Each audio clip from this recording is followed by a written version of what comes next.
బాబోయ్! మనుషులింత దారుణంగా ఉన్నారని నాకు ఇప్పుడిప్పుడే అర్థమవుతుంది. అసలేం జరిగిందో తెలుసుకోవాలంటే వీడియోని స్కిప్ చేయకుండా చూడండి. కొంతమంది ఉంటారండి బాబు, నేనేదో పాల వ్యాపారం చేసుకుంటూ ఒక్కదాన్నే, అంటే మా హస్బెండ్ హెల్ప్ తీసుకొని, సపోర్ట్ తీసుకొని, ఏదో నా కాళ్ళ మీద నేను నిలబడాలని నా ప్రయత్నాలు ఏదో నేను చేస్తుంటే, అసలు కొంతమంది ఉంటారండి, వాళ్ళు ఏం చేస్తారంటే పాలు తీసుకెళ్తారు, తాగేస్తారు, డబ్బులు ఎగ్గొట్టేస్తారు. అదే అడిగితే మేము ఎక్కడికన్నా పారిపోతామా అంటారు. ఇంకొక వంతు అడిగితేనేమో అసలు పాలకు రావడమే మానేస్తారు. అలా 2 మంత్స్ నుంచి పాలు ఎగ్గొట్టినోళ్ళు కూడా ఉన్నారు. మా హస్బెండ్ అంటూనే ఉంటారు, ఎందుకు ఒకసారి పాల కేంద్రానికి పోసేయి, ఒకసారి వస్తుంది కదా పేమెంట్ అని. అలా అయితే ఈవినింగ్ అలాగే చేస్తున్నాను. మార్నింగ్ సరేలే కేంద్రం కాడంటే పూటకొక రేట్ వేస్తున్నారు. ఎస్ఎఫ్ అని, ఫ్యాట్ అని, తేప కొద్దిగా తీసేస్తున్నారు అమౌంట్ అనేసి.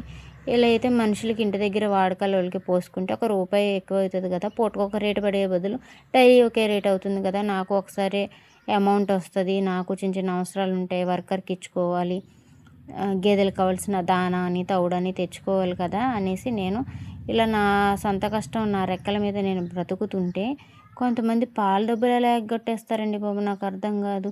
నాకు ఇచ్చే 1500 ఎగ్గొట్టేసినంత మాత్రాన వాళ్ళకి ఏం కలిసి వస్తుందో కూడా నాకు అర్థం కాదు. కొన్నిసార్లు వాళ్ళని అడగాలంటే అదోలాగుంటది. అడిగిన తర్వాత ఇవ్వరు. మళ్ళా పైగా అంటారు, మేము ఎగ్గొట్టేస్తామా, ఎక్కడికి పోతాం, ఇక్కడే ఉంటాం కదా అంటారు. వాళ్ళు అక్కడే ఉంటారు, డబ్బులు నా దగ్గరికి రావు కదా. అలా వచ్చినా ఎప్పటికో వస్తాయి. నాకు మంత్లీ పేమెంట్ రావాలి. ఆ పేమెంట్తోనే నేను వర్కర్కి ఇచ్చుకోవాలి, ఇంట్లో కావాల్సిన సరుకులు తెచ్చుకోవాలి, ప్లస్ అక్కడ డైరీ ఫామ్ దగ్గరికి కావాల్సినవి ఏవైనా చూసుకోవాలి. మధ్యలో మొన్న కూడా మా గేదెకి ఒకదానికి ఫీవర్ వచ్చింది, ఇంజెక్షన్ చేయించుకున్నాను.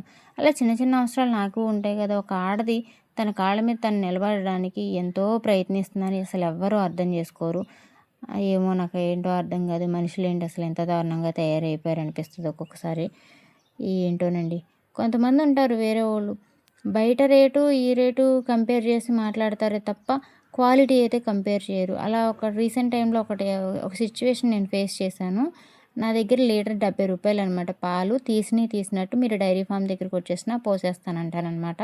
అక్కడ వాళ్ళ ముందైనా సరే గేదె దగ్గర తీసినట్టు పోసేస్తాను. అలా ఒక ఆంటీ పట్టుకెళ్తున్నారు. పట్టుకెళ్తా హాఫ్ లీటర్ పట్టుకెళ్తారనమాట. ఒక 35 రూపీస్ పడుతుంది డైలీ. 35 రూపీస్ పడితే తీసుకెళ్ళి, అంటే కొన్ని రోజులు పట్టుకెళ్ళిన తర్వాత నాకు డబ్బులు ఇచ్చేసి మానేశారు.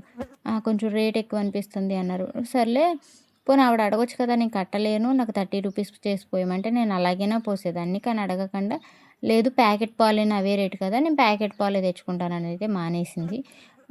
సర్లే నాకు హ్యాపీ, ఎందుకంటే నాకు ఇచ్చే డబ్బులు ఇచ్చి మానేసింది ఆవిడ. నాకు ఇంకేం కావాలి సరే అని నేను వదిలేసాను. వదిలేసిన తర్వాత 1 మంత్ తర్వాత మళ్ళీ వచ్చి, నాకు పాలు కావాలి బుజ్జి, నేను పాలు పట్టుకెళ్తా, డైలీ పట్టుకెళ్తా అంది. అదేంటంటే మానేసావు కదా అన్నాను. అంటే అప్పుడు చెప్పిందనమాట, వాళ్ళ అమ్మాయి ప్రెగ్నెంట్ అంట. ప్రెగ్నెంట్ టైంలో నేను పోసిన రోజు పాలు ఆవిడ బాగానే ఉందంట, హెల్తీగా. తర్వాత నా దగ్గర పాలు మానేసి ప్యాకెట్ పాలు ఎప్పుడైతే వాడడం మొదలుపెట్టారో, మన హాస్పిటల్లో ట్రీట్మెంట్కి వెళ్తే వాళ్ళు అన్నారంట, బ్లడ్ లాస్ అయింది, బ్లడ్ లేదు, బ్లడ్ తగ్గిపోయిందని చెప్పారంట.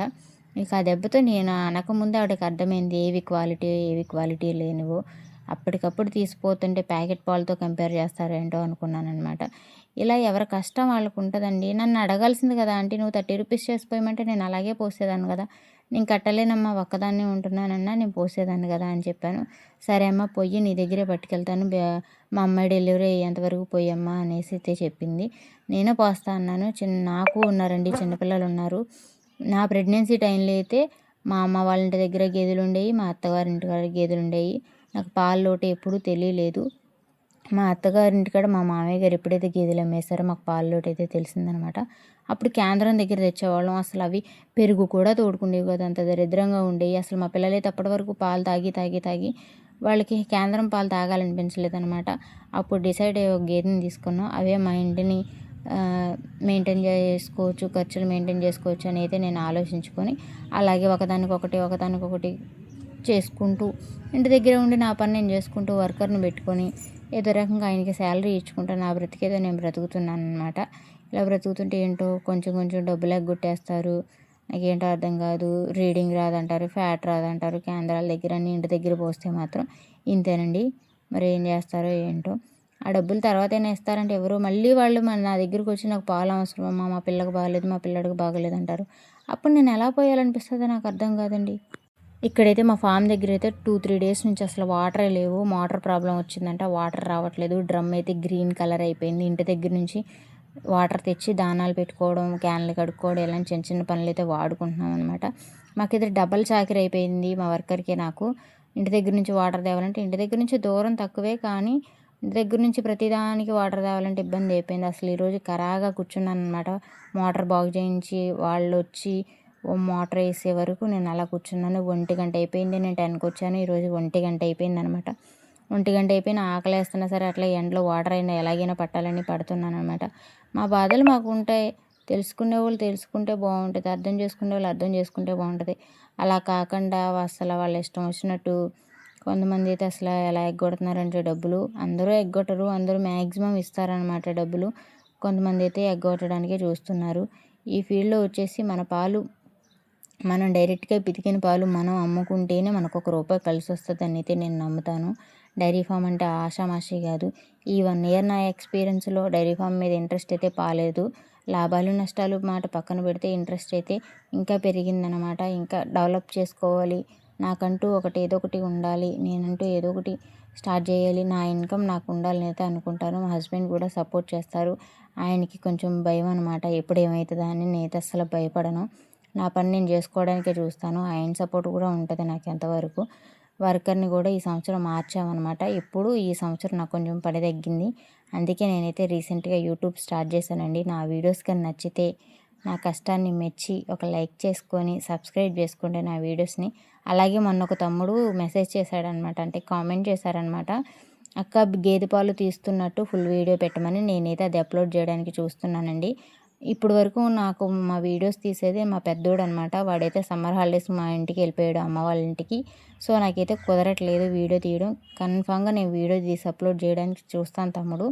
మీరు నాకు ఇలాగే సపోర్ట్ చేయండి. ఇంకొకటి, మన ఛానల్లో లైవ్ కూడా ఓపెన్ అయిందనమాట. లైవ్ పెడదాం అనుకుంటున్నాను మంచి టైం చూసి. లైవ్ ఎప్పుడు పెడితే బాగుంటుందో నాకు అయితే కామెంట్ చేయండి. నా వీడియోస్ని షేర్ చేయండి, సపోర్ట్ చేయండి.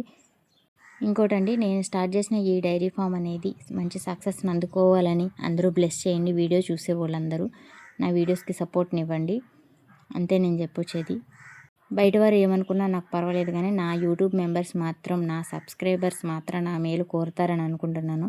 ఉన్నది అకౌంట్లో తక్కువ సబ్స్క్రైబర్స్, కానీ చాలా లవ్ అండ్ సపోర్ట్ని నాకు అందిస్తున్నారండి. ఎప్పుడైనా సరే కొంచెం లోగా ఫీల్ అయినప్పుడైనా సరే మీ కామెంట్స్ కానీ యూట్యూబ్లో కానీ ఇన్స్టాగ్రామ్లో కానీ కామెంట్స్ ఓపెన్ చేసినప్పుడు నాకంటూ ఒక ధైర్యం వస్తుంది అనమాట. ఎవరేమనుకున్నా పర్వాలేదు అనుకుంటాను. ఊర్లో వాళ్ళకి ఏముందండి, కనీసం తాగిన పాలకి డబ్బులే కట్టలేకపోతున్నారు. నా ప్రాబ్లమ్స్ ఏమైనా సాల్వ్ చేస్తారా, నా కాళ్ళ మీద నేను నిలబడాలి అనేదే నా ముఖ్యం. అంతే, నాకు ఇంకేమీ లేదు. నా కాళ్ళ మీద నేను నిలబడి నా పిల్లల్ని బాగా చదివించుకోవాలి. మా హస్బెండ్కి నేను ఒక భారంగా కాకుండా నేను కూడా ఒక సపోర్ట్గా ఇవ్వాలని ఏదో ఒకటి ట్రై చేస్తూనే ఉంటాను. ఆ ట్రై సక్సెస్ అవ్వాలని మనస్ఫూర్తిగా నేను కోరుకుంటున్నాను. మీరు కూడా బ్లెస్ చేయండి. ఎవరైనా నా ఛానల్ని సబ్స్క్రైబ్ చేసుకోకపోతే సబ్స్క్రైబ్ చేసుకోండి ప్లీజ్. నేను చేసే కష్టాలకి ఫలితం ఎప్పుడు వస్తుందో నాకు తెలియదు, కానీ ఈ కష్టాన్ని కూడా ఇష్టంగా ఫీల్ అయ్యి అయితే చేస్తానన్నమాట. మీరు అనుకోవచ్చు, ఒక 500,000 రూపాయలు ఎగ్గొట్టినందుకే ఇంత పెద్ద వీడియో చేసి పెట్టాలా అని. 500,000 రూపాయలకి నాకు తవుడు దానా అన్నీ వస్తుంటాయండి, చిన్న చిన్నవి అయినా. ఓకే, మరి ఉంటాను, బాయ్.